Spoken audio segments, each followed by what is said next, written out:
On the night Liang Jian and Zhao Lingyi planned to elope, I, as his fiancé, gave him money for the journey. Filled with gratitude toward me, he and she sneaked out of the city under the cover of darkness. What awaited them from then on was a life of hardship and poverty. He would never again have the chance to wield the immense power he held in his previous life. Hello, everyone. Welcome to my channel. Subscribe us to read wonderful stories every day. Now, the story begins. The first thing I did after being reborn was to gather some travel money and, under the cover of night, went to the bamboo grove in the west of the city to hand it to Liang Jian, who showed a look of gratitude.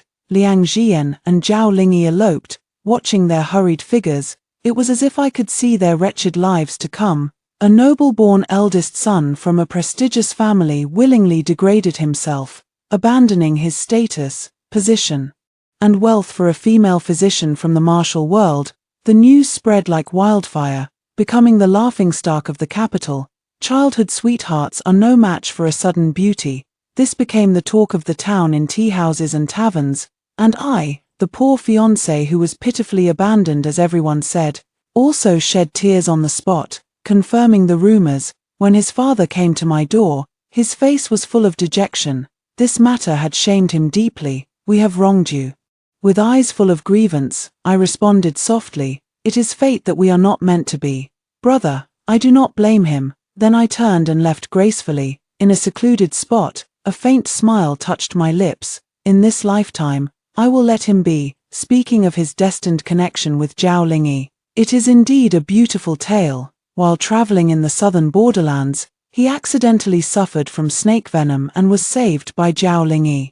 He disguised himself as a destitute young man who had been driven out of his home, claiming he was unmarried, and naturally grew close to Zhao Lingyi over time. Yet, he never mentioned that he had a long-engaged fiancée. His family urged him to marry, but he brought Zhao Lingyi back with him instead, determined to marry her and give her a rightful status. The Liang family did not agree to let a lowly wandering female physician enter their household. He went on a hunger strike in protest. But it was to no avail. As our wedding date approached, he began to plan an elopement. He was willing to abandon everything he had and wander the world with her. In my previous life, upon learning this news, I followed the instructions of the Liang family's parents. When he came to return the token to me, I took the opportunity to get him drunk and brought him back to the Liang family. Zhao Lingyi rushed to the bamboo grove and, mistakenly thinking he had broken his promise, left with resentment, never to be seen again. From then on, he drowned his sorrows in alcohol all day long, losing the elegant and dignified demeanor of a noble young master. I was so close to being able to stay with her forever. With a heart turned to ashes, he followed his family's wishes and married me. After marriage, he focused solely on his official career, accepting all the assistance that I and my family provided for him. But when he reached the pinnacle of power and held great authority, he sent people to search every city, crossing the seas to the east and traveling to distant frontiers, all just to find her traces. It was then that he revealed his true face. For years I have schemed and planned, only to rise to a high position so I could find her and bring her back, and no one can stop me now. For 7 long years, his obsession never faded. Instead, it became his inner demon. He confined me in the backyard, feeding me a bowl of medicinal soup every day. Watching my wretched state, he wiped his hands with a handkerchief and said indifferently, "Fu Qining, by the time Lingyi returns, you'll have just made room for her." Zhao Lingyi saw me lying on the bed, barely alive, and a look of disdain flashed in her eyes as she tilted her head slightly. "All your efforts have come to nothing. Do you regret it now?" In their earth-shattering love story, I was merely the insignificant first wife. She shouldn't have asked if I regretted it. She should have asked if I resented it, resented this life where fate was never in my hands. The Prime Minister of the court accepted the critical task entrusted by the late emperor, supporting the young emperor, and from then on, he held immense power over the court. His first wife passed away early, and he searched the world far and wide, reuniting with the love of his youth, which became a celebrated tale, and I was that stumbling block, kicked aside by him without mercy. Heaven has given me a chance to be reborn. This time I can choose for myself. I was wrong in my past life. I shouldn't have stopped him from pursuing that humble fate. This time, I choose to fulfill their love and respect their destiny. From then on, enduring hardships and braving the wind and snow became part of their legendary love story. Without the shelter and support of his family, Liang Jian was just an ordinary person. The travel expenses I gave him, based on his usual spending habits, would probably only last him half a month. Since childhood, he had been accustomed to luxury, wearing clothes made of cloud-patterned brocade worth a fortune per bolt, and drinking the finest and most expensive Westlake Longjing tea daily, to avoid drawing attention. He did not take much wealth with him when he left home. Soon, Liang Jian would come to experience what it truly means to tighten one's belt and feel the pinch of poverty. He once told me, "This illustrious family background and immense wealth mean nothing to me. They can't compare to the time Lingy and I spent in that small southern border town." He lived there for only 3 short months. 3 months of ordinary life might have felt like a novel and different experience to him, but 3 years, or 30 years of struggling with money, that's a life he might not be able to endure. The Liang family did not send anyone to look for him. He and Zhao Lingy traveled all the way and settled in Lancheng. To make a living, Zhao Lingy had to go out every day to treat patients. She used to have a sense of pride and refused to treat the wealthy. But now, with their high expenses, she had to set aside her dignity. As long as the payment was generous, she would take on the cases. Liang Jian also had his share of pride. Naturally, he couldn't bring himself to rely on Zhao Lingy for support. Back in the capital, his painting skills had always been highly praised and regarded as transcendent works of art.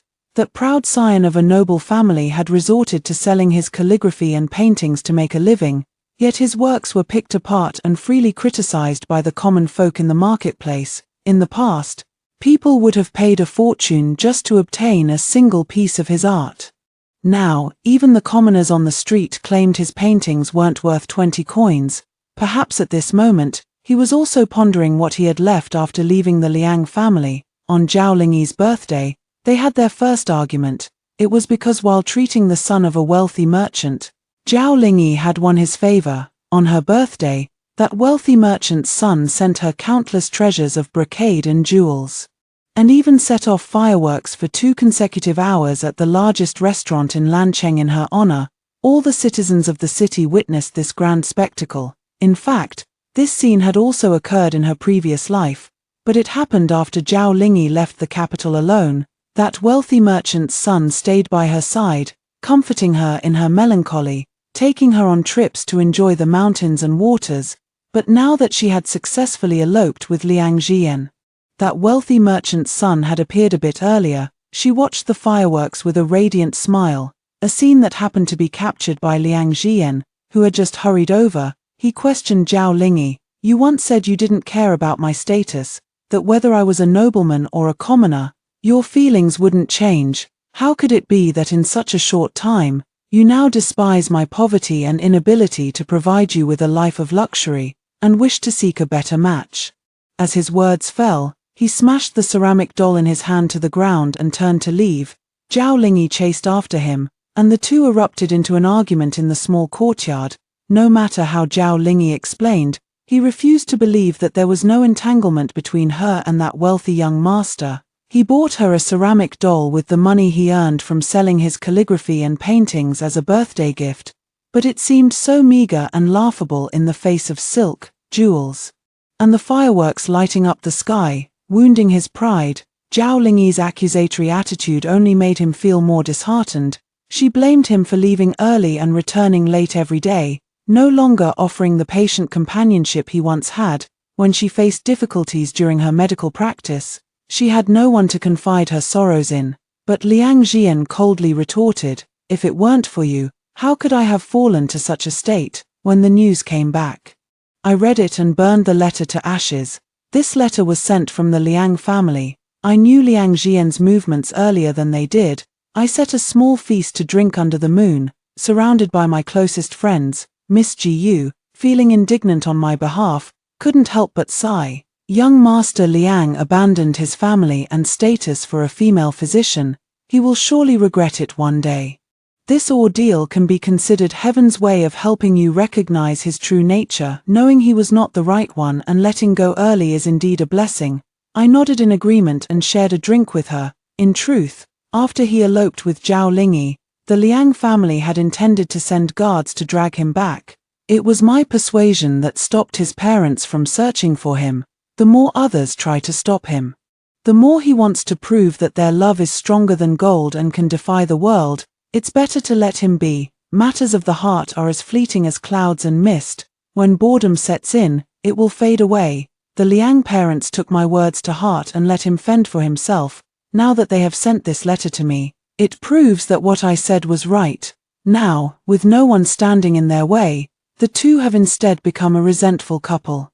The Liang family must be waiting for Liang Jian to return repentant and beg for forgiveness on his knees. Liang's mother once came to my door in person, holding my hand and saying, "If one day he realizes his mistake and returns, perhaps you two can rekindle your relationship." Facing her earnest gaze, I smiled without saying a word. What I want is for him to never return. From the day he abandoned the identity of the legitimate son of a noble family, I had no intention of letting him easily reclaim it. I set up a porridge kitchen in the east of the city, distributing porridge every day. Passers-by all praised me for my kindness, and upon learning that I had been abandoned by my fiancé, they all expressed indignation on my behalf.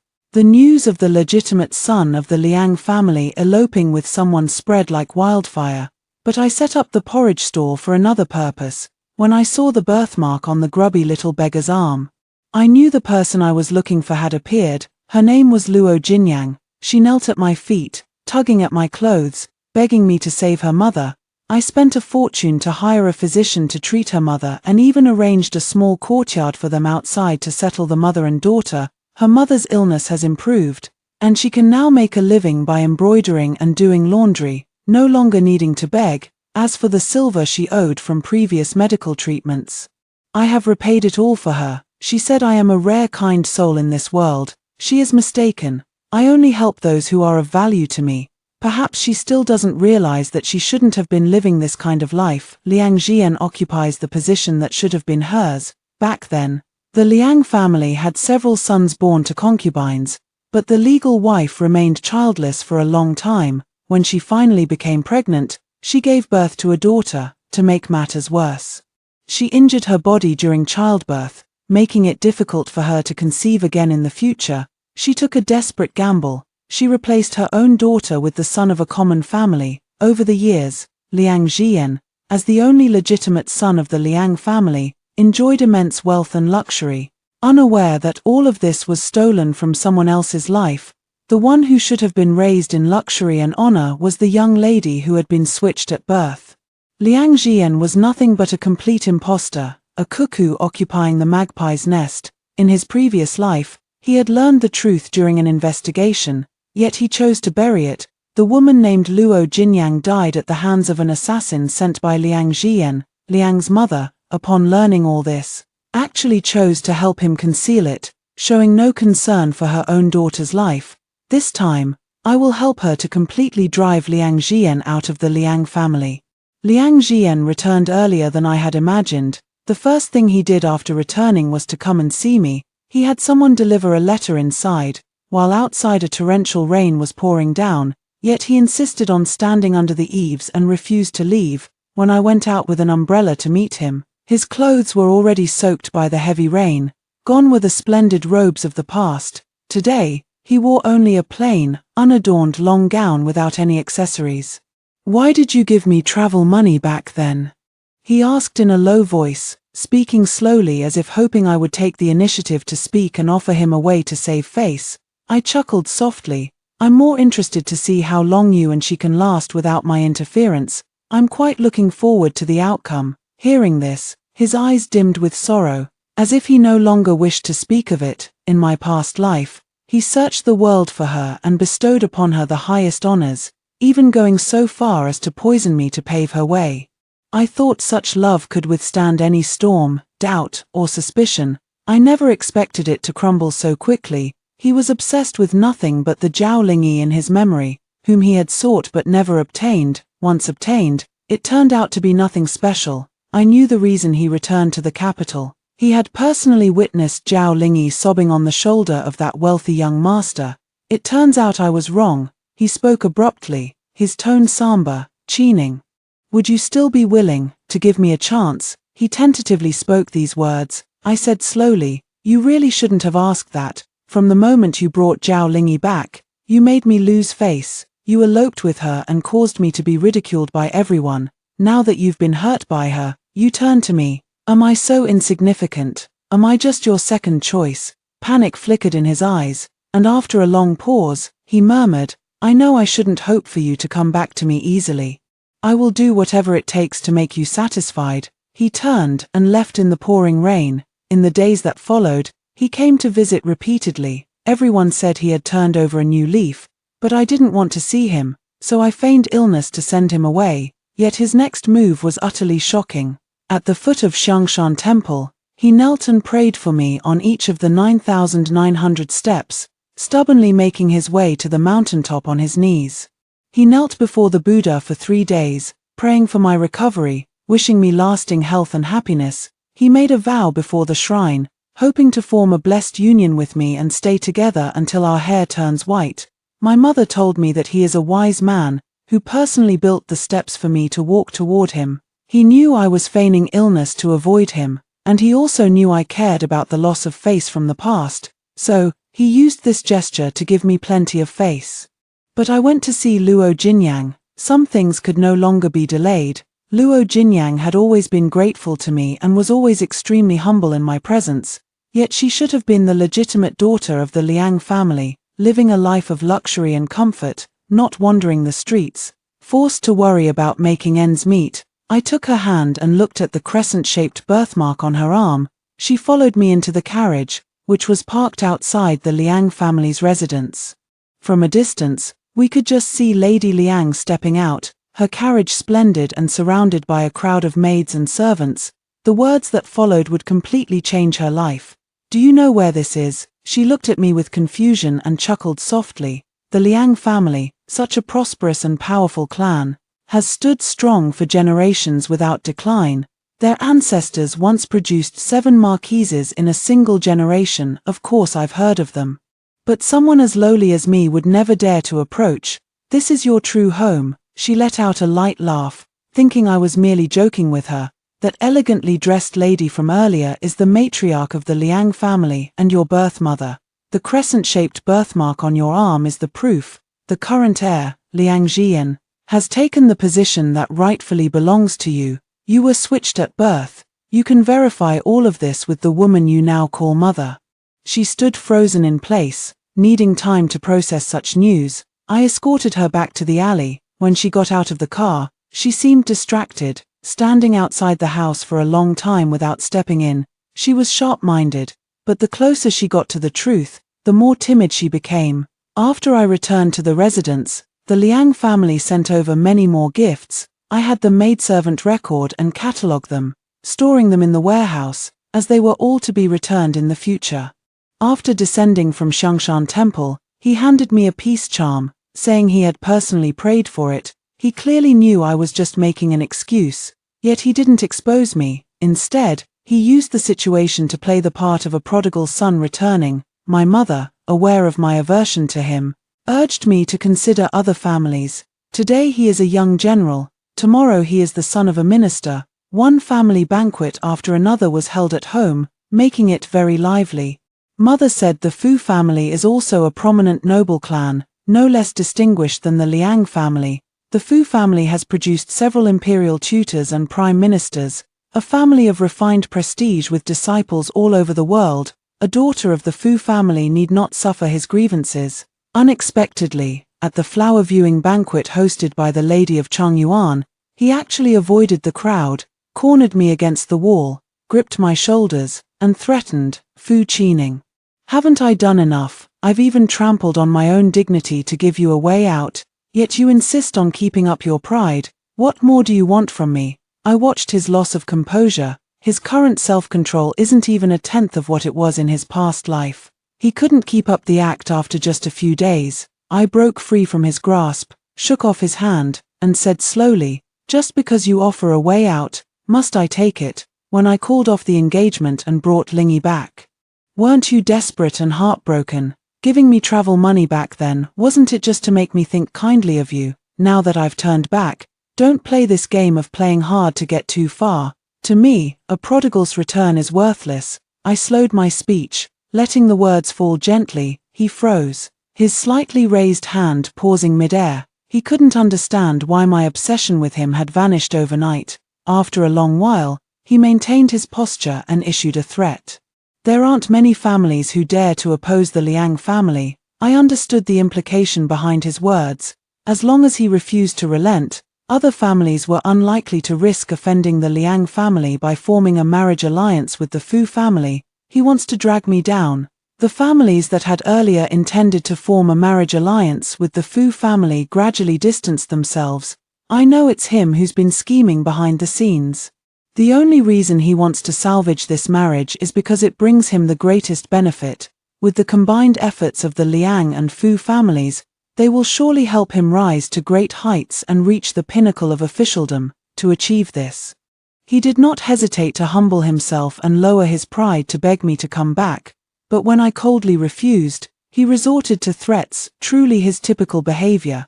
Just as he was gloating over the Liang family's immense influence, the third prince requested an imperial decree and openly sought to marry me in front of the court. The emperor immediately granted the marriage between me and the third prince. I received the imperial decree with great calmness. A marriage arranged by the royal family cannot be refused, and I had never thought of refusing it. However, my mother took me indoors and spoke to me in great detail. Marriage in the royal family rarely finds true affection. I fear the path ahead will not be easy for you. What path could be more rugged than the previous life? I held my mother's hand in return and said slowly, "Mother, what I want is not true affection. Human hearts are fickle. True feelings fade easily. What use do I have for his affection? The fate of all under heaven has always been manipulated by the highest power. In this life, since I must fight, I will fight for the highest position." The wedding date was set, yet I had never met the third prince before. Even in my previous life, he had always been stationed at the border, and I never saw him. On the wedding night, he lifted the bridal veil. Our eyes met, a smile on his lips, but his gaze held a hint of scrutiny. He carried an imposing aura about him, openly stating his reasons for marrying me without reservation. Due to his family background, the Fu family's disciples are spread throughout the world, wielding significant influence among scholars and earning widespread admiration. He did not shy away from his ambitions, declaring that husband and wife are one. His gaze was fixed on the highest position.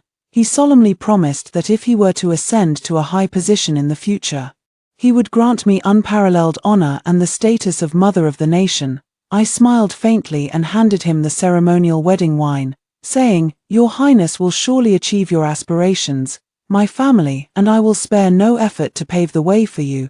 This sounds all too familiar. In my past life, when Liang Jian needed help from me and my maternal family, he would also speak softly and make empty promises.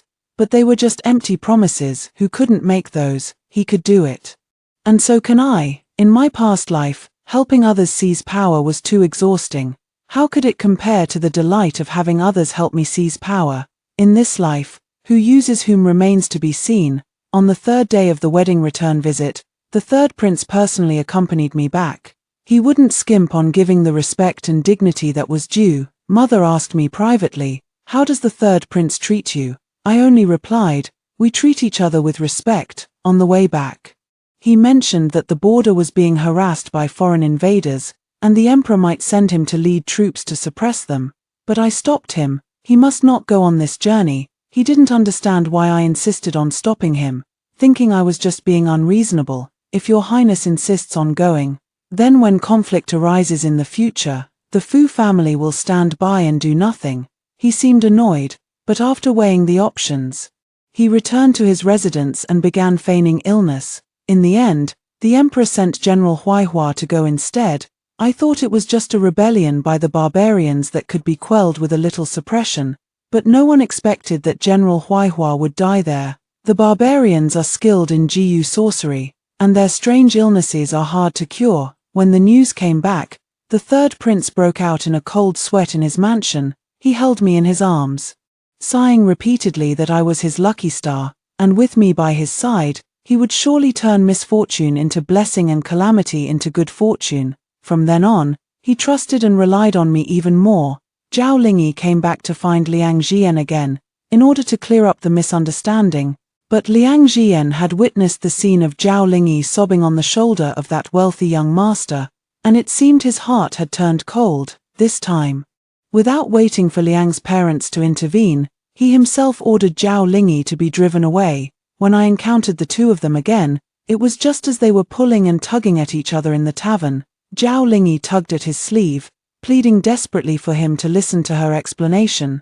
Only impatience showed on his face, but the scenes flashing through my mind were all of his obsession with her in our past life, making the contrast seem somewhat ridiculous. Finally, Zhao Lingyi blurted out something shocking. "I am carrying your child, 3 months along." Calculating the time, he was indeed still in Lancheng at that moment. When he saw me, a flicker of embarrassment passed through Liang Jian's eyes, and he ordered someone to pull Zhao Lingyi away. I couldn't be bothered to watch the drama between them any longer. Just as I was about to turn and leave, he lowered his voice and said, "Seeing that she and I have grown to despise each other, you must be quite pleased, I suppose." I raised an eyebrow slightly and replied, "Indeed, those who betray their promises will eventually face retribution. Naturally, I am pleased." He was choked by my words, furious yet at a loss for a rebuttal, and could say nothing more. Liang Jian brought Zhao Lingyi into his residence, and this time he did not insist on giving her the status of a legal wife, if she were merely a concubine. The Liang family would probably have chosen to turn a blind eye. At the birthday banquet of the Liang family's matriarch, a woman arrived with a token and her adoptive mother, claiming that she was the legitimate child of the Liang family, maliciously swapped at birth, and requested a blood test to confirm her lineage. The wife of the Liang family's eldest son turned pale, her gaze evasive. The matriarch had long been dissatisfied with her, and the discord between mother-in-law and daughter-in-law had simmered privately for years. Now, at such an important occasion as the birthday banquet, this scandal had erupted, causing her to lose all face. The wife of the Liang family's second son, never one to shy away from stirring up trouble, began to add fuel to the fire, declaring that the purity of the direct bloodline was crucial to the family's inheritance and that any confusion in lineage must be thoroughly investigated and clarified. Luo Jinyang bore a striking resemblance to Lord Liang. From the moment the crowd got a clear look at her appearance, murmurs spread incessantly, and even Lord Liang himself hesitated. The third prince and I merely sat in the guest seats sipping tea, keeping our distance from the commotion, and took our leave at an appropriate time. Just as he was about to board the carriage, the third prince teased with great amusement, "Qining truly has a destiny of nobility. Had the marriage with the Liang family gone through, it would have been you caught in a dilemma now. Yet, that Liang Jian happened to fall for a wandering female physician, and now it seems the two are truly a perfect match." The third prince was clearly in high spirits. Overnight, the news spread throughout the capital. The matriarch of the Liang family personally admitted that, in order to have a son, she had swapped her own daughter with the son of a commoner's family. From then on, the true heiress wandered among the common people, enduring endless hardships, while the impostor enjoyed wealth and luxury, living in splendor for half a lifetime. The matriarch of the Liang family was sent to an ancient temple, where she lived as a lay practitioner, reflecting on her mistakes in solitude, never to return for the rest of her life. It was too difficult for a prominent family to formally divorce a wife, with marital ties deeply intertwined.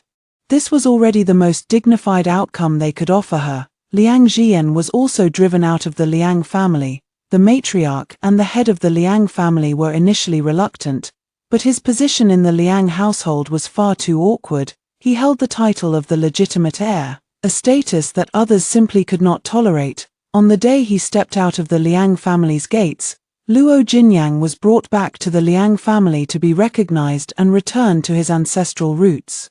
A misplaced life, returned to its rightful place. In his previous life, Luo Jinyang never learned of his true origins, even until his death, nor did he understand why he had incurred a fatal disaster. His Majesty is advanced in years, and the third prince's ambitions are gradually becoming apparent. He has been treating me even better lately. As I looked at myself in the mirror, he stood behind me, took the comb from my hand, and personally smoothed my long hair.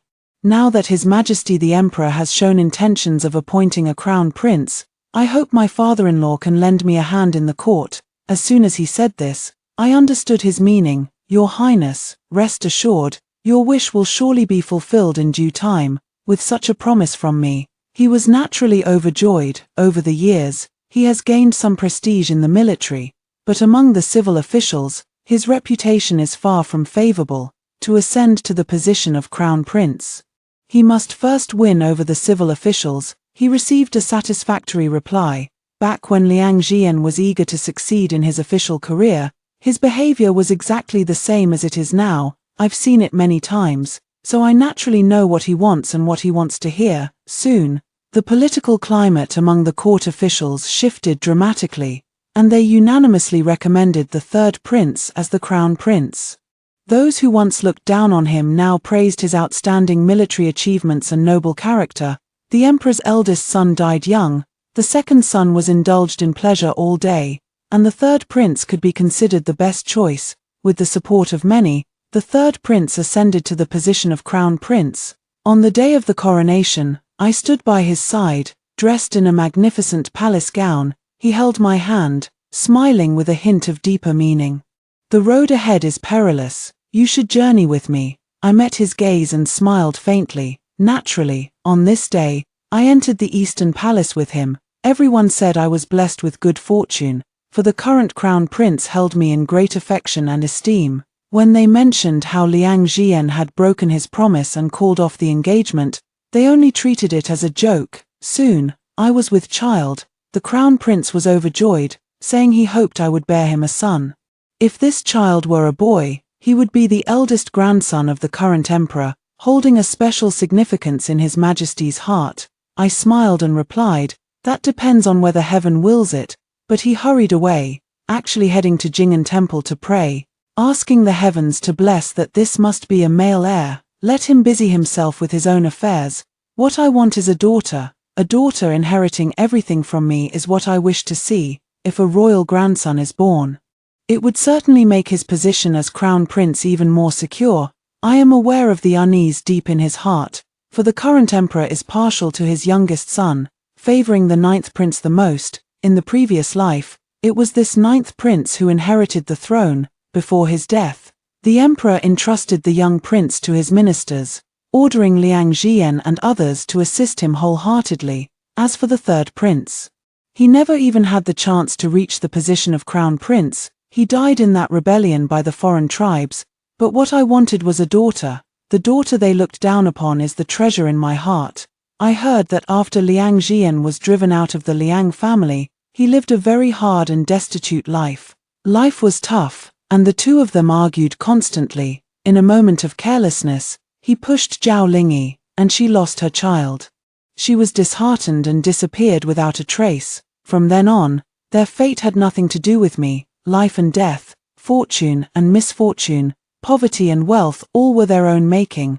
My goal lies at the very pinnacle. Ever since I became pregnant, some have advised me to bring more beauties into the crown prince's household. I had mentioned it to him before, but he flatly refused. He said, "You've been through so much during your pregnancy. As your husband, I can't share your burden.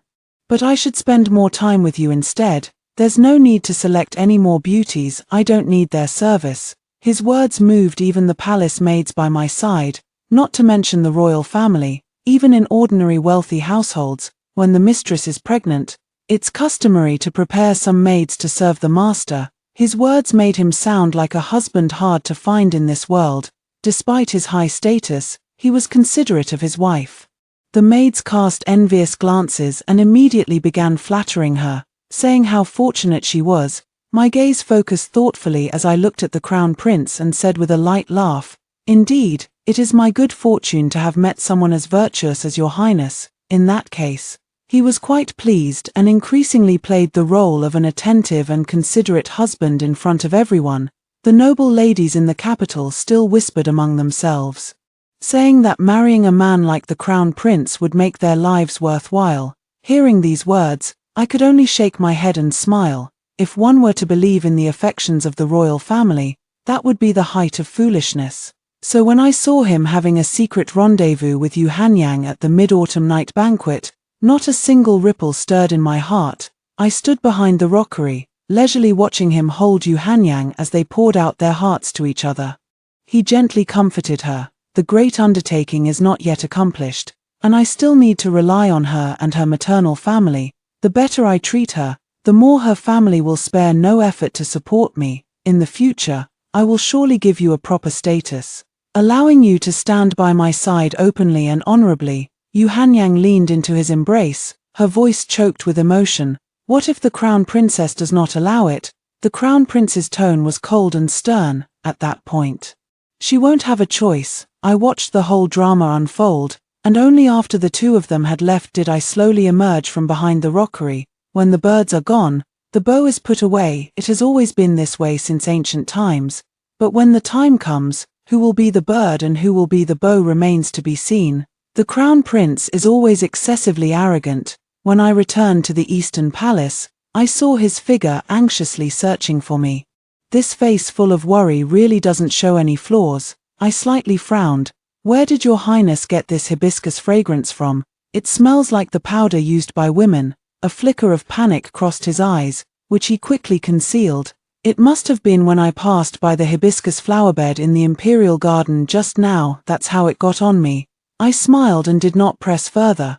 After 10 months of pregnancy, the time for childbirth arrived. He paced back and forth outside the room, muttering, "Heaven bless us, it must be a boy." The pain, however, sharpened my consciousness, making me vividly remember every word he had said. In the end, I gave birth to a daughter, just as I had wished, but his face showed too much disappointment. He only held her briefly before hurriedly handing her over to the wet nurse. He told me to rest well and said he would come to see me later.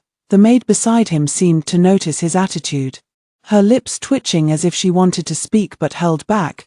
The matrons gossiped in private, saying, "A daughter is of little worth. After all, she can never be as esteemed as a son. If a concubine gives birth to a son first in the future, the mother will gain status through her child, and I'm afraid the crown princess will have reason to weep then." I happened to overhear them and ordered each to be given 20 strokes of the rod.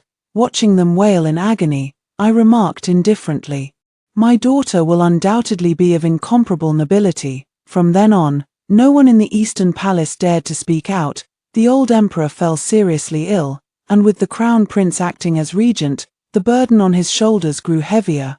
Those restless individuals also sought to stir up trouble during this time. On New Year's Eve, the old emperor did not make an appearance. All the New Year's celebrations are presided over by the crown prince. He is busy with numerous trivial matters, and every time he returns, he is exhausted. But at such a time, I should remind him even more. "Your Highness, your brothers are stirring restlessly. Why not set a trap to catch them all in one go?" As my words fell, he seemed to be suddenly awakened. The court is currently in a time of turmoil, but many of these troubles are deliberately stirred up by his brothers, aiming to keep him overwhelmed and exhausted, while they seize the opportunity to rise in chaos. 10 days later, the palace urgently summoned imperial physicians, who kept vigil by the emperor's bedside throughout the night. This undoubtedly sends a message to the outside world. The emperor is failing. Many pawns had been placed within the Eastern Palace. They were previously left unchecked, but now they would prove useful. The more messages they relayed to their masters behind the scenes, the greater their value. That night, the 5th prince rebelled, leading his troops to storm the imperial city. He breached the city gates and advanced with unstoppable momentum. But the moment he entered the palace alleyways, the 4 gates of the imperial city slammed shut. Countless imperial guards lined the walls, raining down arrows in a merciless slaughter. The crown prince held my hand, saying nothing. Yet I could already see the turmoil in his heart from the look in his eyes. His eyes revealed ambition and delight, the joy of having defeated his rivals and being on the verge of achieving his great ambition. He had firmly secured his position as the crown prince. The other princes were still too young and had no ability to contend with him. He put on the utmost display of filial piety before His Majesty. Upon hearing that the 5th prince had rebelled, His Majesty vomited blood and fainted. The Crown Prince stayed by His Majesty's bedside, personally attending to him with medicine until he breathed his last breath. He ascended the throne in accordance with the imperial edict. I also entered the harem as the Empress, and my daughter was granted the title of Princess Minghua. He said he intended to heed the advice of his ministers and hold a grand selection to take in consorts. I wasn't jealous at all. Instead, I responded magnanimously, "It is only right that your Majesty has attendants by his side. Taking in more consorts to expand the royal lineage is as it should be." He seemed somewhat surprised that he couldn't find any fault with me. He chose the beauties and appointed 4 consorts, and above the 4 consorts, there was one noble consort. That noble consort happened to be an old acquaintance. She was the woman I had seen behind the rockery that day. Yu Hanyang was the daughter of a censor, a background that was not quite worthy of the noble consort position, but the emperor favored her. So it was done according to his wishes. After receiving her title, she came to pay her respects, appearing as delicate as a willow swaying in the wind, yet when alone, her words were piercing to the heart. "For years, the world has spoken of the deep affection between your Majesty and the Empress. Yet who would have thought that the closest of couples can also be the most distant? That day, your Majesty remarked that the Empress's cunning and strategy surpassed even that of a man. On the path to the throne, the Empress has also stained her hands with blood. Her heart hardened to such an extent that even her own husband shudders at the thought of such a bedmate." A look of provocation flickered in her eyes. If any other woman heard the man she had supported with her own hands speak of her like this behind her back, she would probably be heartbroken. But I am not. His words cannot hurt me in the slightest. If he knew my true intentions, it would be more than just a chill down his spine. Yu Hanyang said such words, partly to provoke and partly to sow discord, but I remained expressionless as I finished my tea. She was disappointed, and the curve of her smile stiffened on her face. After she left, I did not go to confront the emperor, as if I had never heard those words at all. Now that the realm was secure, the emperor had no more reservations. After this, he spent entire nights lingering in the consort's palace, whispering intimately with her, even exempting her from morning courtesies, publicly humiliating me. He built the star-reaching tower for her, indulging in feasts and revelry with her. The world thought I, the neglected first wife, would surely be filled with resentment, but how could I resent it? I only wished he would go even further. If he became more reckless and tyrannical, the supreme power would gradually shift into my hands. He indulged in the tender embrace of beauties, spending his days in intimacy, and thus grew negligent in state affairs. Those memorials he was unwilling to handle were all sent to Fengyi Palace. At first, he only wanted to test the waters, but the memorials I handled on his behalf not only contained not a single error but were also praised by the ministers, who lauded his wisdom. I come from a noble family. Having once helped Liang Jian ascend to the position of prime minister and assisted the third prince in seizing the throne, the art of rulership is not unfamiliar to me. If given this position, I would do it better than he ever could. The number of beauties in the harem kept increasing, and the comfort of a gentle embrace was most likely to wear down a hero's spirit. He often appeared weary and listless, and the matters he was unwilling to attend to grew more and more numerous. Consort Yu was pregnant. She had always been frail, so conceiving a child was no easy feat for her. He cherished this child dearly and made a solemn promise to her. Concubine Yu had also been arrogant in front of me, so I repeated exactly what was said. If the empress has only a daughter, and the consort gives birth to a son, he will be named Crown Prince. This was the emperor's private promise to her. She wanted to see panic on my face, but instead, I smiled and congratulated her.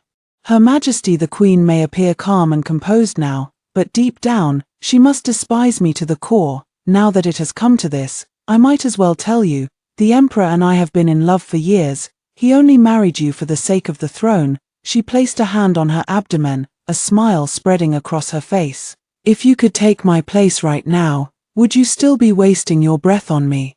I glanced sideways just in time to catch her momentary loss of composure. My words had struck a nerve. A mere clown, nothing more than that. Since then, she rarely came to Fengyi Palace. She finally understood that it was pointless to argue with me over trivial matters. Every time she provoked or irritated me, all she got was my indifference. Yu Hanyang did indeed give birth to a prince, the emperor's first son. However, she had been frail for many years, and during childbirth, there were signs of severe bleeding. The imperial physicians did their utmost to save her, but her body was too depleted, and she ultimately did not survive the month.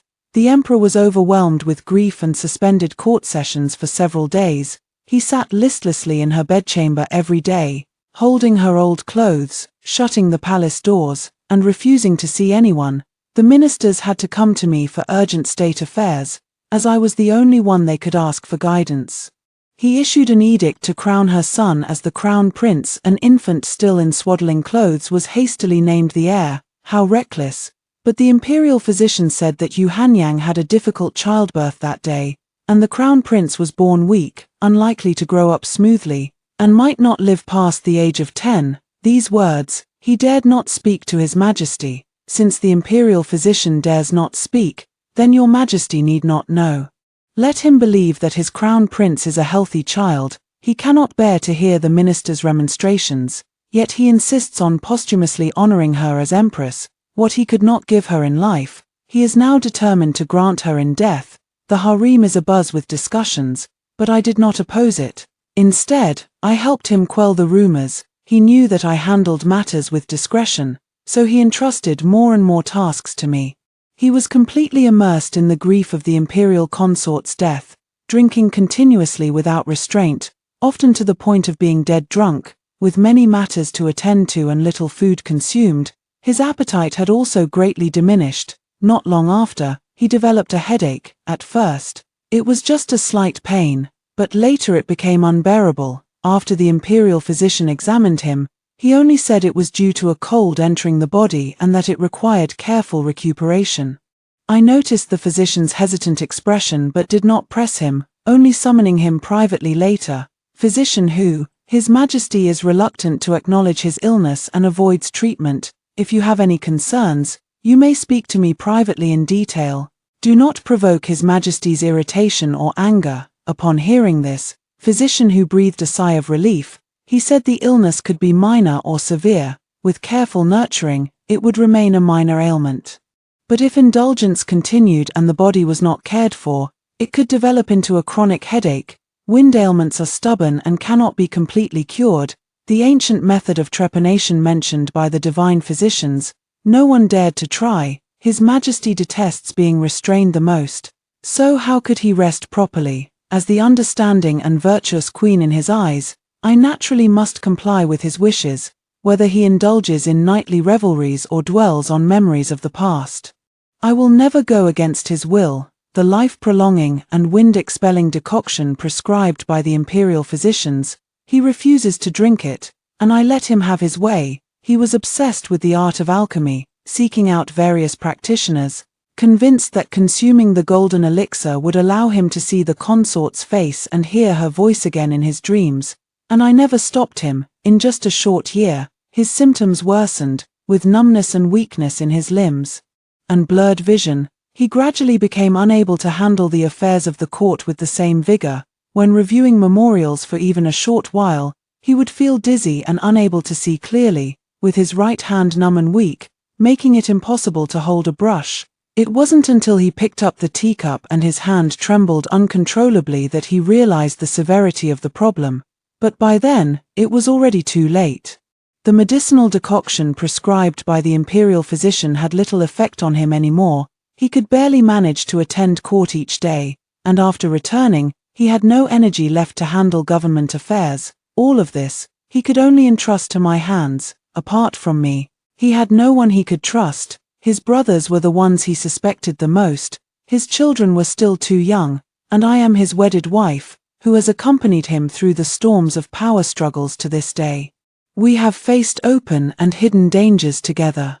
And I have shared his worries about the future, staying awake through the night. He can only trust me. He fears the loss of imperial power and worries that powerful ministers might override the authority of the throne. Now, only I can stabilize the court for him and keep the noble families in check.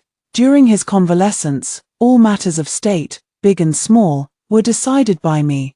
Power is the goal I pursue, and the very reason I married him. He thought he was the winner, using me and the Fu family to ascend the throne. Little did he know, he was merely a stepping stone for me to seize imperial power. Rather than supporting his lofty ambitions, it's better to take his place. In the cold winter weather, with heavy snow falling outside, his body was most vulnerable to the chill. Yet I ordered someone to quietly open the windows in the dead of night. In the end, it completely broke him, as he lay on his deathbed, barely clinging to life. He was still calling out for Hanyang. In a final moment of clarity before his death, he lucidly declared the crown prince as his successor. The young emperor ascended the throne, and I, as the empress dowager, began to rule from behind the curtain. I have walked this path for many years, finally reaching this position. Yet, it is still not enough. The new emperor is still young and frail, seated in the court. He dares not speak when ministers present their memorials. His gaze turns to me. He cannot handle such situations. The imperial physicians examine his pulse daily, their worries growing heavier with each passing day. In private, they tell me the new emperor may not live beyond 5 years. 5 years is enough for me to plan. He is the puppet in my hands. As long as he remains, legitimacy is maintained, and the overall situation remains stable.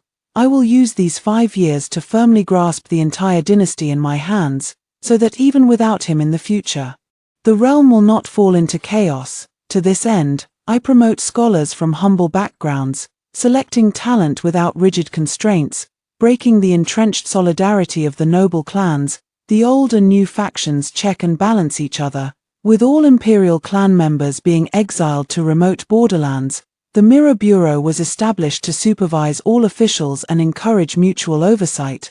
I have made all the necessary preparations. My daughter asked me, "Mother, if I were a boy, could I share your burdens?" The palace servants whisper behind my back that father doesn't like me. When I was born, he had prayed for a son. My arrival disappointed him, and because of that, he neglected you. He passed the crown prince title and the throne to consort Yu's son, posthumously honored her as empress, and made you the laughingstock of the entire court. I gently touched her cheek and smiled, but what I wanted was a daughter like Minghua. A daughter will also be the pride of my life. I invited the greatest scholars of the time to teach her knowledge, asked the grand tutor to instruct her in the ways of rulership, and I personally taught her the art of statecraft. My expectations for her have always been different from others. Her gaze was resolute as she looked at me. "Mother Empress, I will do better than those men. Mother Empress believes in you." Hearing this, a bright smile also spread across her face.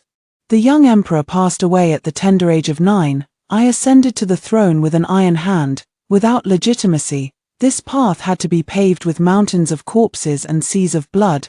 Such is the nature of royal power and ambition. I am not a virtuous man, and I will never retreat at this moment. In the eyes of the world, I could easily adopt an heir from the imperial clan, rule from behind the curtain, hold real power, and still be the one pulling the strings from the shadows, but I refuse. I insist on sitting openly and honorably in the grand hall. 100 years from now, in the annals of history, my name will stand alongside those of the emperors of past dynasties. I hope to be remembered by future generations as the empress, not as the crown princess, the empress consort, or the empress dowager. On the day of my coronation, Minghua looked up at the 12-beaded crown on my head and whispered, "Mother, you look so majestic wearing it. In the future, it will also rest upon Minghua's head." I had always hoped for a daughter, so naturally, she would inherit everything from me.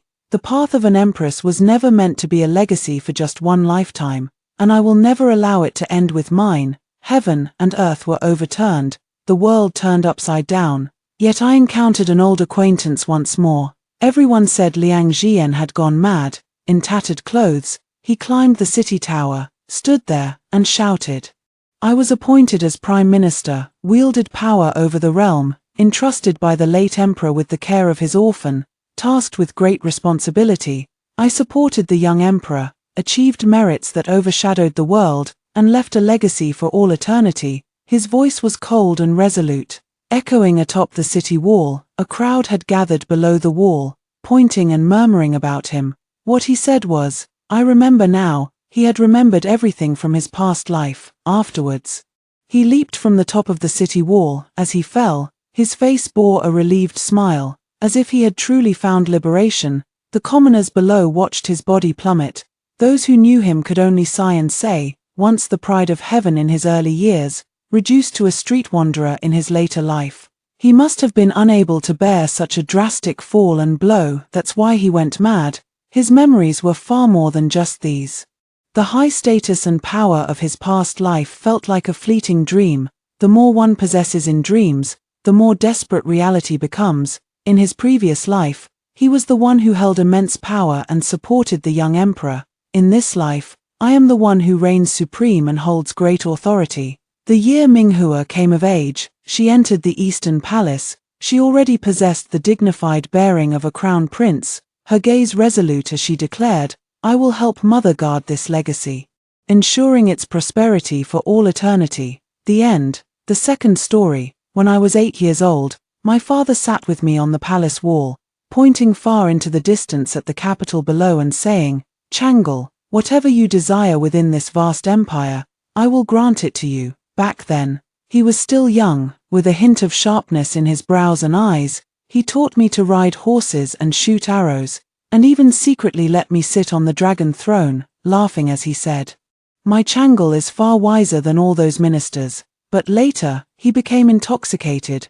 in the embrace of a beauty, intoxicated by the slander of powerful ministers, intoxicated in one lavish banquet after another. When my father's blood splattered on my face, it was still warm. I watched him standing on the city wall. The sword he had never truly used to conquer the world, finally pressed against his own neck. His eyes looked at me, clouded, weary, yet with an inexplicable sense of release. Changel, live on. These were his last words. Then, he fell, like a piece of rotten wood. It fell from the high city wall and crashed heavily onto the blue bricks. I heard the sound of bones shattering. This vast land, after all, has no place for me anymore. I stood at the highest point of the stargazing tower, watching the beacon fires light up one by one at the 4 gates of the imperial city. Your Highness, the rebels have breached the Xuanwu gate. Green Yarrow stumbled and knelt at the steps, her hair disheveled, a golden hairpin broken in two. Her sleeves were stained with blood, though whose it was remained unknown. I gazed at the winding torchlit procession on the distant Vermilion Bird Avenue, vaguely recalling how this very street had been covered in lotus lanterns during the Lantern Festival. Pei Yang emerged from the sea of lanterns and pressed a rabbit-shaped lamp into my hand. Back then, he still had a smile in the corners of his eyes, saying, Changel, when spring deepens, I'll take you to the hunting grounds to see the fawns. Now, clad in black armor, he charges at the forefront. His long spear stained with the blood of my royal guards. Lu Yarrow tugged at the hem of my skirt, sobbing, His Majesty, he. Before she could finish, I dashed down from the stargazing tower. More than a dozen concubines dressed in plain clothes knelt in front of the Hall of Supreme Harmony. They knelt on the ground, trembling with fear. Father stood atop the high wall in front of the Hall of Supreme Harmony, with several empty wine jars rolling at his feet. His bright yellow dragon robe, illuminated by the firelight, took on an orange hue. At his waist hung a treasured sword, the one I had presented to him with both hands on his birthday 2 years prior. Changel, he called my name, his voice seemingly thick with the scent of alcohol. Come up here. My father's voice was surprisingly calm. I walked up the city wall and stood beside my father, when he suddenly grabbed my wrist. His hand was trembling. He leaned close to my ear. Live well. This kingdom will eventually change hands. The dull thud of a battering ram striking the palace gate echoed from afar, and the concubines began to sob. The emperor released my hand and suddenly burst into laughter. Changel. Drawing his sword, he pointed the blade toward the palace gate and said in a low voice, I am going. I haven't seen my father like this in a long time. Usually, he would lie drunkenly on the laps of beauties, and his handwriting when reviewing memorials had become increasingly sloppy and illegible. The smell of blood hit me as my father's sword slashed across his neck, blood spurting out. His body swayed and then fell from the city wall. Last night, my father still stroked my hair and said, Changel, I have wronged the people of this world. He was crying. that once high-spirited emperor wept like a child before me. No, my father's body fell heavily in front of Pei Yang's horse. Pei Yang almost tumbled off his horse and knelt before my father's corpse. He once said to me with a smile, "Changle, when I become a great general, I will surely protect you for a lifetime." Now, he has truly become the great general. Pei Yang looked up at me. His face, which always wore a smile, was now as pale as paper. We stared at each other across the still warm body of my father, the emperor. Rebel troops surged through the palace gates like a tide, and the sounds of battle cries rose all around. "Is that all? Let it be. My father, the emperor, is dead. My home is gone." Lu Yaro rushed out from nowhere, desperately pulling at me. "Princess, run, there's no time to lose." I let her drag me, stumbling down the city wall. At the last moment, I looked back and saw Pei Yang still kneeling there, motionless. Shouts and cries rose and fell within the palace. Lu Yaro led me through twists and turns, hiding us in a remote side hall. "Princess, please wait here. I will go check the situation." I huddled in the corner, trembling at every sound of running footsteps and screams coming from outside the hall. I don't know how much time had passed when suddenly, everything outside fell silent. Then came the sound of orderly footsteps, drawing closer and closer. "Search, every corner must be searched." A strange voice shouted. The door was kicked open violently, and several soldiers armed with knives rushed in. I instinctively shrank back, but was yanked out. "Found her. The princess of the former dynasty is here." I was dragged roughly into the courtyard. The courtyard was filled with soldiers holding blades, and standing at the center was Pei Yang, who had already removed his armor. Our eyes met, and he walked toward me. At the age of 15, when I came of age, he had walked toward me step by step just like this. Under the plum tree in the imperial garden, he whispered to me, "Changle, I adore you." Now, he stands before me, his lips moving, but not a single word comes out. I raised my hand and slapped him hard across the face. His face turned away, but he did not dodge. "Your Highness, how should we deal with this?" a deputy general asked. "According to the rules, the remnants of the former dynasty should..." "Shut up," Pei Yang said coldly. "She is mine." The courtyard fell into complete silence. "Changle," he called my name softly, reaching out to wipe the bloodstain on my face. I dodged abruptly, leaving his fingers frozen mid-air. "Are you satisfied?" I stared at him and said word by word, "Watching my father die before your eyes. Are you satisfied?" Pei Yang's face turned deathly pale. I didn't know he would. "Your Highness," a messenger hurried over. "The Duke summons you to the main hall immediately." Pei Yang closed his eyes, and when he opened them again, his gaze had regained its composure. "Take her to Jiaoyang Hall and have my men guard her. No one is to approach." He paused, including my father's men. The soldiers exchanged glances but lowered their heads in agreement. Pei Yang took one last look at me, then turned and strode away. I was taken back to Jiaoyang Hall, where 4 sword-bearing guards stood at the door. As night fell, a sudden commotion arose outside. A group of guards rushed in and took me to the Wenhua Hall. The stone lions in front of the hall still looked imposing, but the plaque had been replaced with a new one. I was dragged into the hall and forced to kneel on the ground. Sitting on the throne was the former Duke of Pei, now the new emperor, with several ministers standing below. "Remnants of the former dynasty shall be executed according to the law." An aged voice sounded overhead. I recognized this voice. It was Minister Chen. "The Minister of Rights, not permissible," came Pei Yang's voice. "Your Highness, if this woman is not eliminated, she will bring endless trouble in the future. I say, it shall not be done." Pei Yang descended the steps and stopped before me. "Demote her to a commoner and exile her to the northern frontier." Pei Yang's voice was soft, yet it silenced the entire hall. "We depart in 3 days." Minister Chen wanted to say more, but a look from Pei Yang stopped him. As I was dragged out, I heard Pei Yang whisper, "Survive." These words were exactly the same as what my father had said.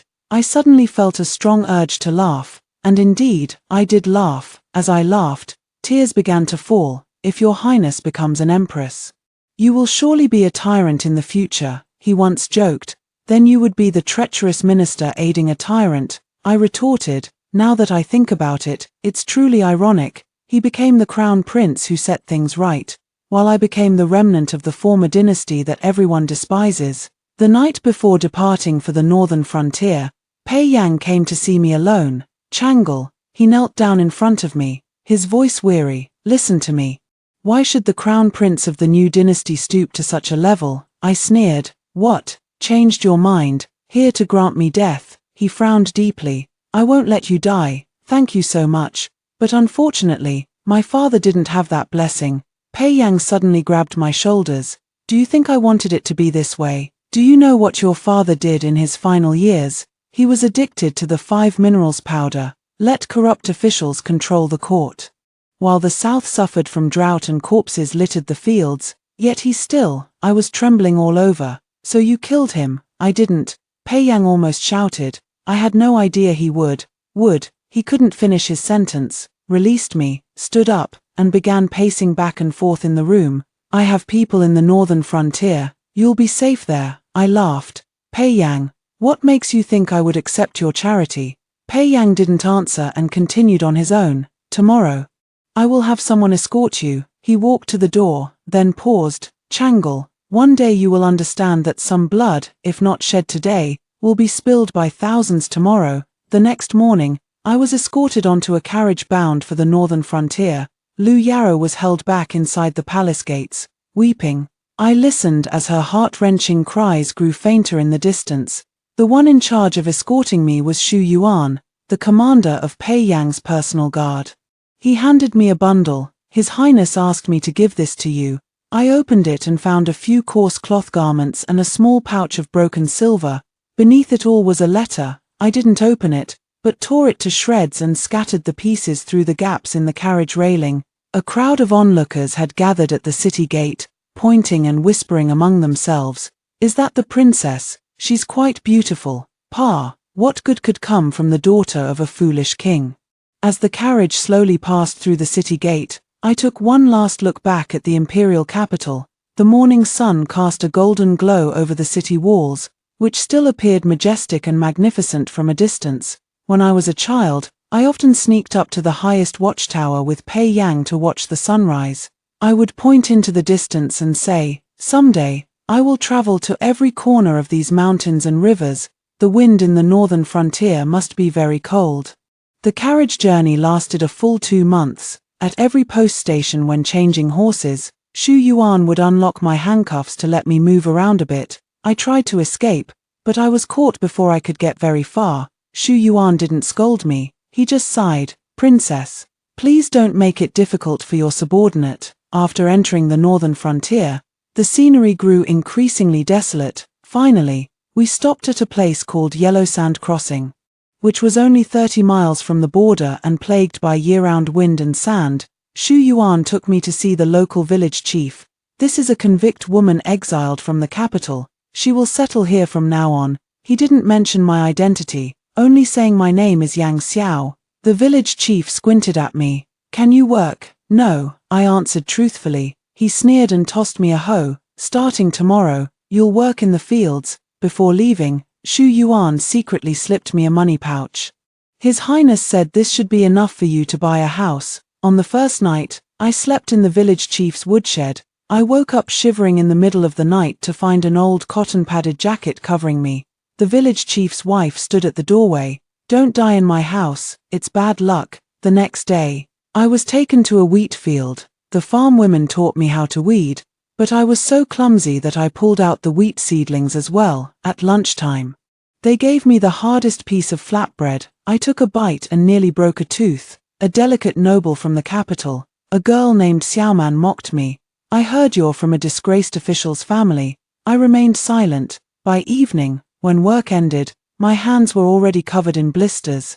The village head gave me a bowl of thin porridge as my wages.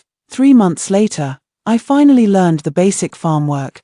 The village chief assigned me a mud hut with a leaky roof and drafty walls. I used the little money I had to patch it up, bought a cotton quilt, and traded for a few hens. Winter comes early in the northern frontier.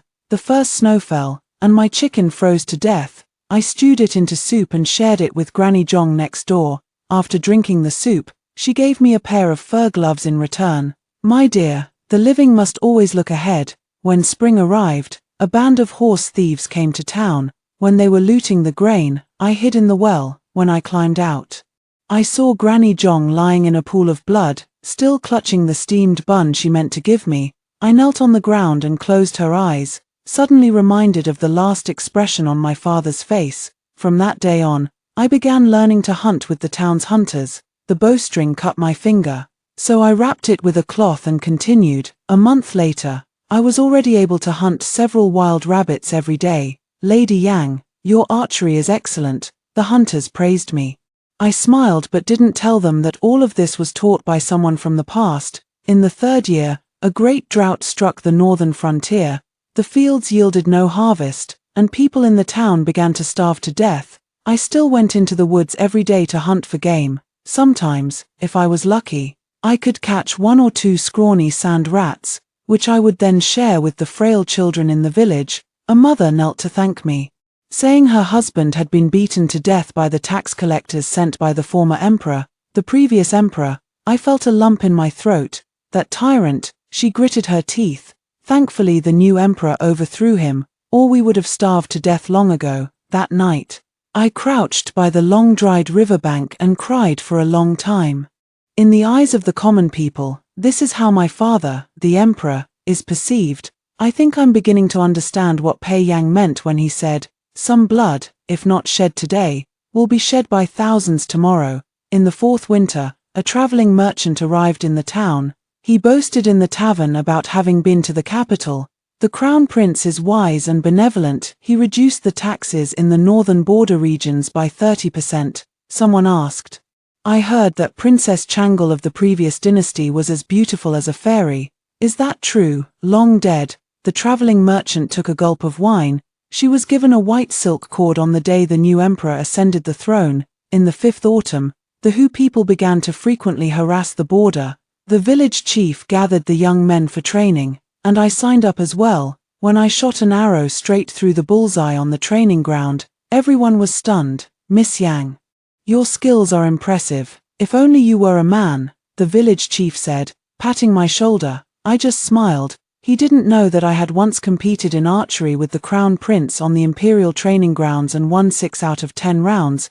That night, I had a dream. I dreamed of my father standing on the city wall, smiling at me, while Pei Yang reached out to catch me from below. When I woke up, my pillow was soaked with tears. 5 years had passed, and I thought I had already forgotten the past, but those memories are like calluses on the hands. The more you rub them, the thicker they become, yet they never truly disappear. In the deep autumn, urgent news arrived from the border. The Hu army was pressing in, and the imperial reinforcements would not arrive for another half a month. The village head went door to door conscripting soldiers. When it was my family's turn, he stared at me for a long time. "Lady Yang, I'll go." I interrupted him, taking down the bow from the wall. The horns of the Hu people pierced the sky at dawn. I was crouching in front of the stove trying to light a fire, my fingers stiff with cold. In the distance came the urgent sound of a brass gong, the village chief shouting hoarsely, "The Hu are coming, everyone, to the city walls." I grabbed my bow and arrows and rushed out the door, only to find the entire Huangsha crossing in complete chaos. Women were clutching their children and scurrying into cellars, while men ran toward the city gates carrying hoes and firewood knives. A child of about 5 or 6 years old stumbled and fell at my feet. I scooped him up and handed him to a woman behind me, who didn't even have time to say thanks before fleeing in the opposite direction with the child. The city wall was already crowded with people. The village chief saw me and grabbed my arm. "Lady Yang, you know how to shoot arrows, get up to the watchtower." I climbed the shaky wooden ladder, the cold wind cutting my face like a knife. In the distance, a dark mass of cavalry swept through like a swarm of locusts after autumn, their hoofbits shaking the planks beneath my feet. "Where are the imperial reinforcements?" someone asked, their voice trembling. "Still a long way to go," a soldier nearby spat. "Those officials, by the time they arrive, our bones will have turned cold." I knocked an arrow, the bowstring biting into the calluses on my fingers. Back at the imperial palace training grounds, Pei Yang once laughed at my bow-drawing posture, saying my elbow needed to be raised another 3/10. Now no one criticizes my posture. only the howling north wind and the approaching death. The first arrow was shot. My hand was steady. The arrow pierced a cavalryman's throat. He fell from his horse and was instantly trampled into a pulp by the hooves behind him. Great shot, shouted old Zhao. The hunter beside me, I did not respond, merely mechanically narking the arrow, drawing the bow, and releasing it. Every fallen barbarian felt like a debt repaid for my father, the farmers who died under oppressive taxes, Granny Zhong who was killed by bandits, the refugees who starved by the roadside. When the barbarians scaling ladders reached the city walls, I threw down my longbow and grabbed the wood-cutting axe at my feet. A burly barbarian had just emerged when I slashed him across the face with my blade. Warm blood splattered all over my face, so rank it made me want to vomit. Hold the gate. The defending general's roar was already hoarse. Staggering along the city wall, I saw a barbarian about to hurl a torch into the arrow tower. I lunged forward and knocked him off the city wall, but my left arm was slashed open in the process. Blood trickled down my arm, yet I felt no pain. The battle lasted until sunset. The Hu people temporarily retreated, leaving behind a mountain of corpses beneath the city wall. My palm was split open, blood making the hilt of the knife sticky and slick. Lady Yang, your hand. Old Zhao moved to help bandage it. I shook my head and walked alone to sit in the corner of the city wall. In the distance, the Hu people's camp lit bonfires, like a pack of bloodthirsty wolf eyes. I took out the dry, hard biscuit from my robe and took a bite, recalling how many years ago my father had taken Pei Yang and me on an autumn hunt. In the imperial tent, I had complained that the pastries were too dry, and Pei Yang secretly slipped me a packet of Osmanthus honey cakes. Now, I have to ration even moldy coarse grains. How much longer until reinforcements arrive? Someone asked again. The village chief shook his head in silence. At night, I curled up beneath the city wall to sleep. The wound burned with a fiery pain, but I was too exhausted and soon fell into a deep slumber. In my dream, my father stood in a pool of blood, smiling at me. Changle, I am gone. I jolted awake to find old Zhao crouching beside me. Lady Yang, he lowered his voice. There's a small path east of the city that the Hu people haven't discovered yet. You can still make it if you leave now. I looked into his clouded eyes. What about you? I'm old, I can't run anymore. He grinned, revealing a row of uneven yellow teeth. But you're different, you're young, and still. He suddenly stopped speaking. I knew what he was about to say. I was still a woman, in the hands of the Hu people. The fate of a female captive was worse than death. I looked toward the inside of the city wall. In the darkness, the faint sound of a child crying and the muffled sobs of a woman can be heard. I'm not leaving, I said. Old Zhao grew anxious. Are you insane? You know how the Hu people treat female captives. Because I know, I interrupted him. That's why we can't leave. He was about to say something else when his eyes suddenly widened. Looking behind me, I turned around and saw an eerie red glow rising from the horizon. The Hu people had set the village on fire. Bastard, old Zhao roared as he charged up the city wall. I picked up the blood-stained firewood axe and followed him. In the firelight, the Hu cavalry surged forward again, this time 3 times as many as before. The defending general muttered in despair, "We can't hold it any longer." I gripped the hilt of my blade, fighting to survive, fighting for these ordinary people who had shared moldy biscuits and endured the cold with me. When the first barbarian climbed onto the city wall, I swung my sword and severed his head. This time, I did not hesitate again. The east wall is breached, someone roared. I kicked the corpse aside and ran toward the east wall, where I saw 5 Hu tribesmen pinning the village chief to the ground. Old Zhao lay in a pool of blood, the crimson spreading across the ground. I grabbed a spear from the ground and hurled it, piercing the throat of the fattest Hu man. He fell, howling like a slaughtered pig. The remaining 4 Hu men charged at me. I snatched a curved blade, the clash of steel sending a numbing shock through my hand. It reminded me of what the martial arts master in the palace had taught me when surrounded by multiple attackers. You must step back with the left leg, sweep horizontally with the right arm. A barbarian's head flew off, twisting around to crouch. The blade swept upward. The second barbarian's belly burst open.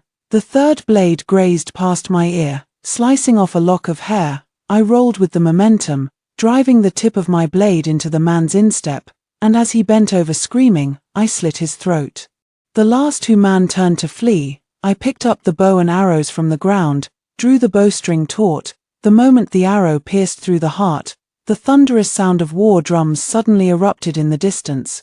Reinforcements, the Imperial reinforcements have arrived. I gasped for breath as I looked toward the city walls. In the morning mist, thousands of black-armored soldiers surged forward like a tidal wave, beneath the Black Eagle banner at the forefront. A white horse stood out prominently, its rider clad in silver armor and a crimson robe. My bow fell to the ground. Pei Yang. 5 years had passed. I thought that upon seeing him again, I would lunge forward and tear at his throat, but at this moment, I just watched numbly as he led his troops to break through the Hu army's formation, as his spear left a trail of blood and gore wherever it passed. As he drew closer and closer to the city wall, "Open the gates," the guard shouted hoarsely. I turned to leave but was blocked by a group of wounded soldiers. By the time I pushed my way to the stairwell, Pei Yang was already standing on the city wall. He had taken off his helmet, his face stained with blood, listening to the guard's report on the battle situation. I instinctively hid in the shadows but stepped on a broken arrow. Pei Yang turned his head, his gaze piercing through the crowd, fixed directly on me. His lips moved as if he was about to call my name. I turned to leave. "Wait." His voice was much deeper than it had been 5 years ago. I slowly turned back, deliberately wiping my face with my blood-stained hand. He strode over in a few quick steps, blood dripping from his armor onto the ground.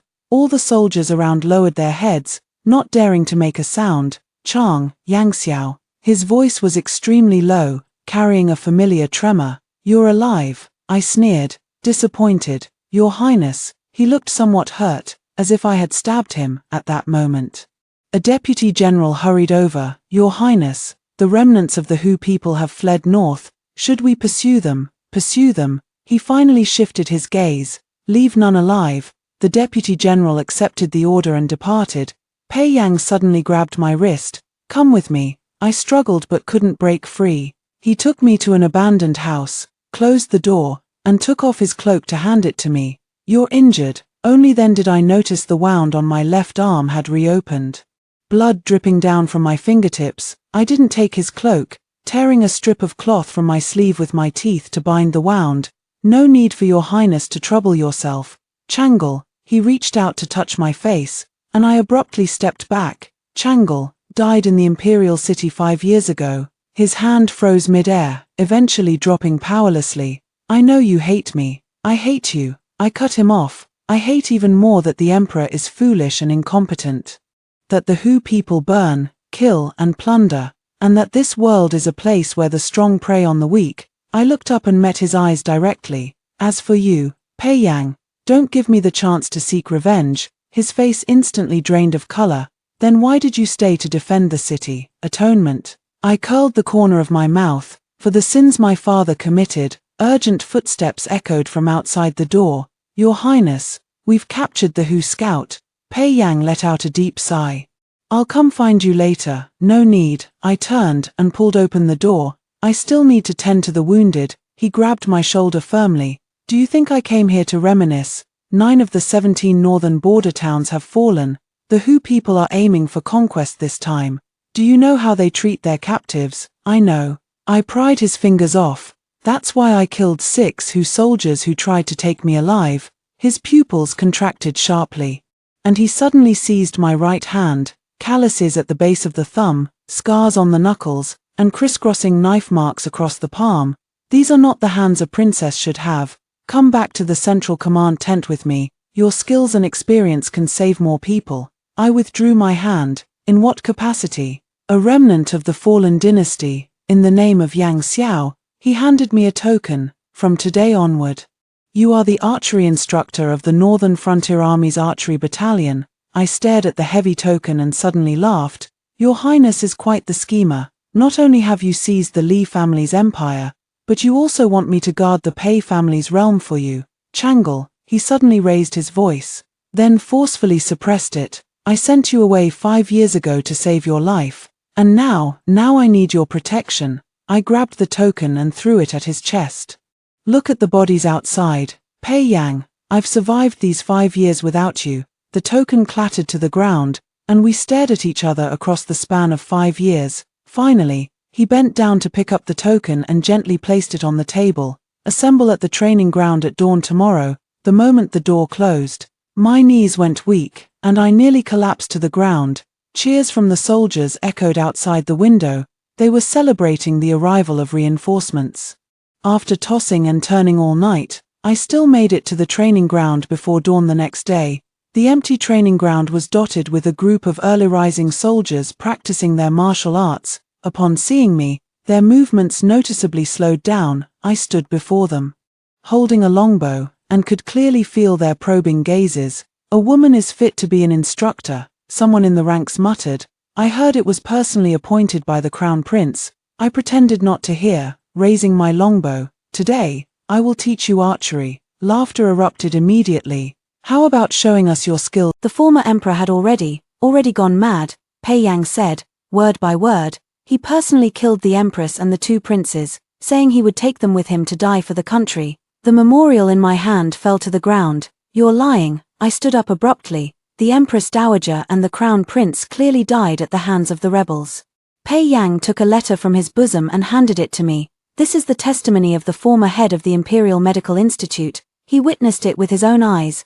The letter rustled in my trembling hands, detailing the horrors of that day, how my father had stormed into the inner palace with a sword, how he had personally. My vision blurred, and I could no longer read the words that followed.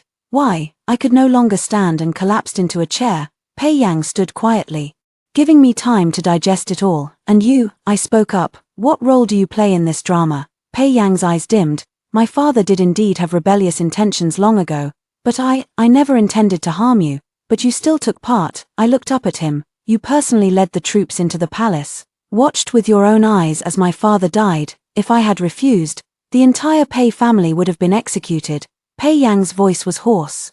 The late emperor had long been suspicious and planted spies in our duke's residence. A month before the palace coup, Pei Yang was suddenly sent to inspect the border.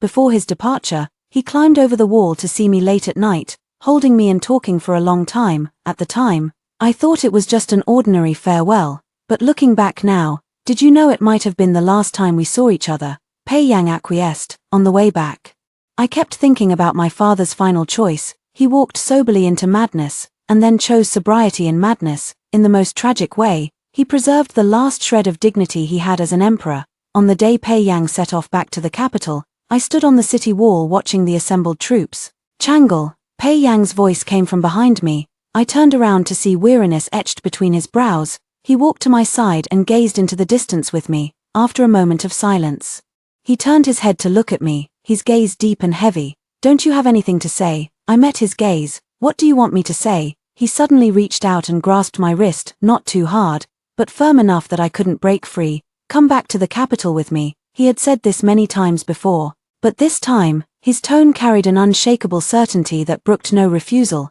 I watched him quietly for a long time before slowly shaking my head. "No." His fingers tightened slightly. "Why, you know very well, I don't." His voice was low. "It's been 7 years, Chang'e. How much longer are you going to keep hiding?" I broke free from his grasp and let out a cold laugh. "Hiding? You think I stayed in the northern frontier to hide from you, wasn't it?" I took a deep breath and pointed at the soldiers moving corpses below the city wall. "See that man? His name is Li Shixi. He has a blind mother at home, and that one, Zhao Xiaohu. His sister was taken by the Hu people, and her fate is still unknown." I pointed further into the distance. "The 3 cities of the northern frontier, tens of thousands of people. Do you really think I stayed here just to hide from you?" Pei Yang's eyes darkened slightly. "That's not what I meant." "Then what did you mean?" I stared at him intently. "You want me to abandon these people, return to the capital with you, and become your well-fed and well-clothed crown princess?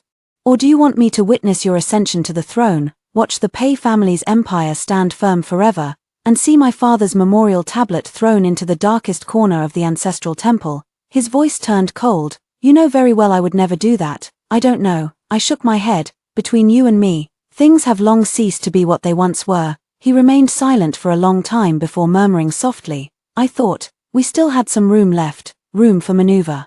I chuckled softly. "What stands between us? You know better than anyone." He looked up at me, a sea of blood and enmity. the shifting tides of power, I word by word said, how can I turn back? Pei Yang's face instantly turned pale. I just don't want you to suffer anymore. Pei Yang's voice was so soft it was almost inaudible. I lowered my head and looked at my own hands. These hands, once fair and slender for writing poetry and painting, are now covered with calluses and scars.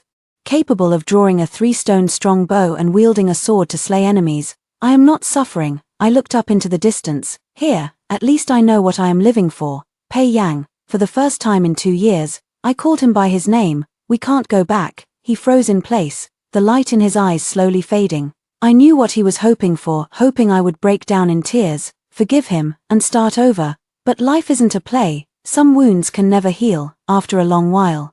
He finally spoke. What do you want? I turned around and looked him straight in the eyes. I want this city. He frowned slightly. What do you mean? I want to stay here and protect the people of this land. I say word by word, but I don't need the court's rewards, nor do I need your pity. Pei Yang looked somewhat surprised.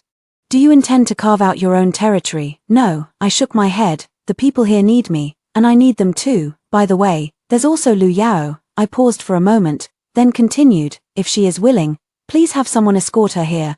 Pei Yang stared at me intently, as if trying to see through me. I met his gaze without backing down. After a long moment of thought, his eyes regained their calm. All right, he only said that one word, then turned and left. Years have passed since then, with mountains high and rivers long. Never meeting again is the best ending. Half a year later, Lu Yao and the imperial decree both arrived at the northern frontier. I have been conferred the title of General of Northern Garrison, commanding the military affairs of the 3 northern border cities. The eunuch who delivered the imperial decree finished reading it, beaming with a smile as he waited for me to express my gratitude. I calmly took the decree, turned around, and returned to the military camp, leaving the eunuch standing there dumbfounded. Lu Yao followed me back to the camp and respectfully presented a letter with both hands. Pei, the crown prince ordered this servant to deliver this letter to you personally. I unfolded the letter. Once I ascend the throne, the 7 northern cities shall forever be yours. I stared at those words, silent for a long time. Lu Yao said softly, Princess, once you hold the military power of the 7 cities and win the hearts of the northern people, if we take some time to recuperate and rebuild. I looked up. Lu Yao, she took a deep breath and lowered her voice. Perhaps we can take the kingdom back. I remained silent for a long while, then finally let out a light laugh. Take it back. Lu Yao was taken aback. Send the sons of the northern frontier to war again. Let the people who have just found peace endure another conflict. I looked into her eyes. Lu Yao, I am alone. If I die, I die. But they are not. They have parents, wives, daughters. How could I bear to make these people shed blood and tears again for a dynasty that has already fallen? Lu Yao's lips trembled. But that was your kingdom. That is a thing of the past. I shook my head. In this lifetime, I no longer wish to concern myself with imperial power. I only hope that the people under my care can live and work in peace. Enjoying eternal tranquility, Lu Yao looked at me, then slowly knelt down and kowtowed deeply. General, this servant understands. From then on, the northern frontier gained a female general, and in this world, there was no longer a Princess Changle. Day by day passed, and in the blink of an eye, another 3 years had gone by. Under my governance, the northern frontier grew increasingly prosperous, with trade routes open and the people living in peace. Occasionally, there were still small bands of barbarians causing trouble along the border, but they were no longer a significant threat. Every day, I inspected the city defenses, trained the soldiers, and handled government affairs, so busy that I hardly had time to reflect on the past. In the 5th year of spring, news came from the capital. The new emperor had ascended the throne, granting amnesty to the world. Another imperial decree was delivered to the northern frontier, bestowing upon me the 3 cities of the north and the surrounding 4 cities as my fiefdom. The messenger was a young eunuch, trembling as he knelt on the ground, not daring to look up at me. His Majesty also said. The eunuch's voice trembled. If the general has any needs, please submit a memorial at once. No need, I cut him off. Go back and tell him that the northern frontier is perfectly fine. No need for his concern. I stood atop the city wall, gazing in the direction of the capital. Deputy General Wang strode up the wall, his face flushed with excitement. General, you son of a, you've really become a regional lord now. Ha ha ha. By the way, that young fellow was scared out of his wits by you. Said he forgot to give you the letter. I took the letter. The envelope bore no signature, But the wax seal was all too familiar to me. It was Pei Yang's personal seal. After a moment's hesitation, I still opened the letter. There were only a few brief words on the letter: the mountains and rivers remain, and old friends are long remembered. I stared at these words for a long time. The wind lifted the letter, and I let go, watching it drift away with the breeze. In the distance, the people of the northern frontier were toiling in the fields. Children were reciting poetry and books in the newly built school, and merchant caravans shuttled back and forth with their goods.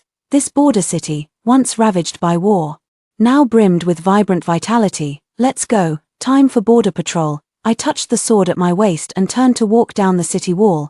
Half a lifetime has passed in uncertainty, yet the mountains and rivers remain unchanged, and we, in the end, have become strangers. The end.